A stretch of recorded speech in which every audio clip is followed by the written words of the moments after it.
নিখোঁজ রয়েছেন হিজবুল্লাহর প্রধান হাসান নাসরুল্লাহর সম্ভাব্য উত্তরসূরি হাশেম সাফিউদ্দিন।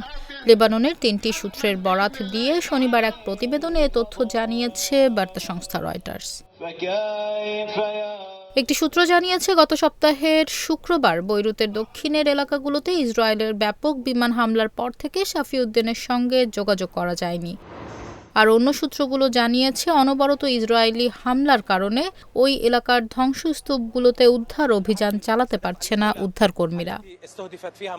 আশঙ্কা করা হচ্ছে ইসরায়েলি বিমান হামলায় সাফিউদ্দিন নিহত হয়েছেন। তবে এ বিষয়ে এখনও কিছু জানায়নি হিজবুল্লাহ, কিংবা ইসরায়েলও হত্যার দাবি করেনি।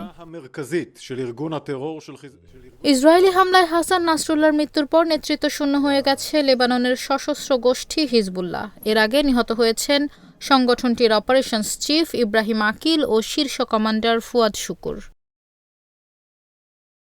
হাশেম সাফিউদ্দিন হাসান নাসরুল্লাহর দূর সম্পর্কের ভাই। তিনি একজন ধর্মীয় ব্যক্তিত্ব। এছাড়া তিনি নিজেকে শেষ নবী হজরত মুহাম্মদ সাল্লাল্লাহু আলাইহি ওয়াসাল্লামের খুব কাছের বংশধর হিসেবেও দাবি করেন। এর আগে ২০১৭ সালে হাশেম সাফিউদ্দিনকে সন্ত্রাসী তালিকায় যুক্ত করে আমেরিকা। তিনি হিজবুল্লাহর রাজনৈতিক দিক দেখতেন। এছাড়া জিহাদ কাউন্সিলেরও সদস্য। ইরান সরকারের সঙ্গেও সম্পর্ক বেশ ভালো তার। তিনি কাশেম সোলাইমানির মেয়ে জয়নব সোলাইমানির শ্বশুর হন।